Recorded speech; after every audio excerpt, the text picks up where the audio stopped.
বালির গভীরে লুকিয়ে কোটি কোটি টাকার দুর্নীতি রহস্য তদন্তে নেমে এমনই চাঞ্চল্যকর তথ্য উঠে এসেছে ইডির হাতে। সূত্রের খবর, পশ্চিম মেদিনীপুর থেকে ঝাড়গ্রাম বালির স্টক পরীক্ষা করতে গিয়ে কোটি কোটি টাকার গরমিলের প্রমাণ মিলেছে। 16 অক্টোবর বালি পাচারের তদন্তে একযোগে রাজ্যের 3 জেলার 7 জায়গায় অভিযান চালায় এনফোর্সমেন্ট ডিরেক্টরেট। এরপরই বালি দুর্নীতি কাণ্ডে বৃহস্পতিবার ইডির হাতে গ্রেপ্তার হন জিডি মাইনিং এর প্রধান অরুণ সরাফ। সূত্রের দাবি, জিজ্ঞাসাবাদে অরুণ সরাফ ও জিডি মাইনিং এর কর্মীরা জানান 90 লক্ষ সিএফটি অর্থাৎ 90 লক্ষ কিউবিক ফুট বালি বিক্রি করেছিল ওই সংস্থা।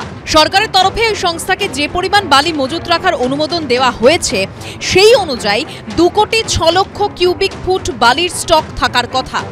কিন্তু ইডির সূত্রে দাবি, ওই পরিমাণ বালি মজুত ছিলই না সংস্থার কাছে। মাত্র 30 থেকে 40% বালি মজুত ছিল। বাকি প্রায় 60% বালি ভুয়ো ই-চালান তৈরি করে অবৈধভাবে বিক্রি করা হয়েছে বলে দাবি করেছে কেন্দ্রীয় এজেন্সি। পর্যন্ত আমরা যেটা পেয়েছি 78 কোটি টাকার কারচুপি পেয়েছি, মানি লন্ডারিং এর অফেন্স।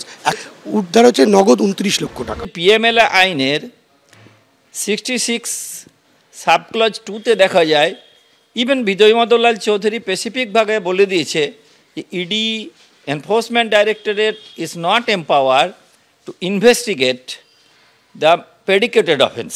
তার যে অভিযোগ আছে সেখানে যদি না থাকে যে বালি, তার স্টক কম হয়েছে, এই অ্যাসেসমেন্ট যদি ভূমি ও ভূমি রাজস্ব দপ্তরের আধিকারিকরা কনফার্ম করে কমপ্লেন করেন, তাহলে ওদের কাছে ওদের এই অভিযোগটা সাস্টেনেবল অভিযোগ ছিল।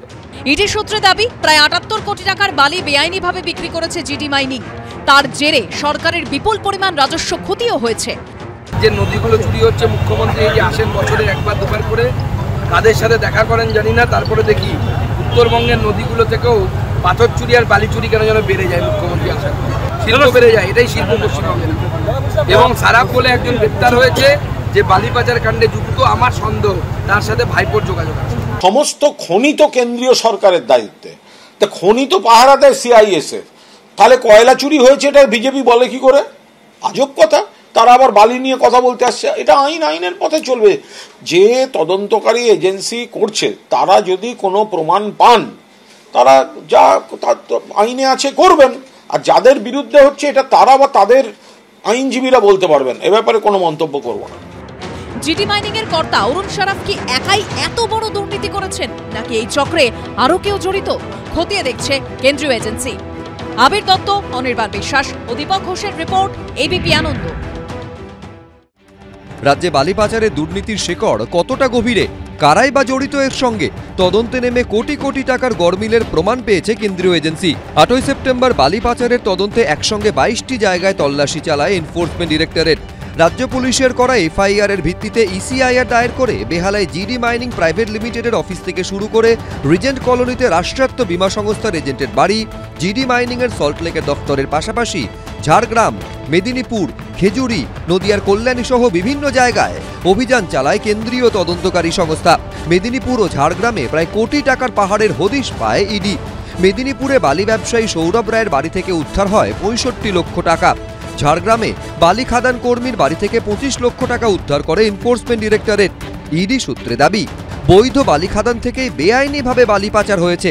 বালি খাদান লিজ নিয়ে সেখান থেকে নির্দিষ্ট পরিমাণের থেকে বেশি বালি তুলে চড়া দামে বিক্রি করা হতো। ভুয়ো চালান তৈরি করে তা দিয়ে বৈধ নথি বানিয়ে রমরমিয়ে চলতো বালি পাচার। যাদের দেখার কথা তারা দেখছে না, বা দেখলেও চোখ বুজে থাকছে, তারা অন্য চশমা পরে থাকে অন্য কারণে। আমাদের দেশে বেআইনিটাই তো আইনি। দেখার যাদের তারা ঠিক পৌঁছে দিচ্ছে যেখানে যা যাবার পৌঁছে দিচ্ছে। ভাগ পৌঁছে গেলে এলো পরিষ্কার তো বলছে, নিজেই তো বলছেন যা করবে ভাগ করে খাও, তা ভাগ করে খাচ্ছে। ইট বালি পাথর চুনচু সব তোমার সবই তো খাচ্ছে। 16 অক্টোবর ফের অ্যাকশনে নামে ইডি। রাজ্যের 7টি জায়গায় ঝোড়ো অভিযান চালায় এনফোর্সমেন্ট ডিরেক্টরেট। কলকাতার বেন্টিং স্ট্রিট, আসানসোলের বালি ব্যবসায়ীর বাড়ি ও বালি ব্যবসায়ীর অফিস, ঝাড়গ্রামে গোপীবল্লভপুরে সুমিত্রাপুর, গোপীবল্লভপুরে চর্চিতা, জিডি মাইনিং এর গোপীবল্লভপুরের অফিস এবং লালগড়ের সিজুয়ায় চলে তল্লাশি। আসানসোলে বালি ব্যবসায়ীর বাড়ি থেকে উদ্ধার হয় 34 লক্ষ টাকা। এরপর বৃহস্পতিবার বালি পাচার মামলায় রাজ্যে প্রথম গ্রেফতার করে ইডি। জিডি মাইনিং এর প্রধান অরুণ সরাফ এখন ইডি হেফাজতে। এবিপি আনন্দ।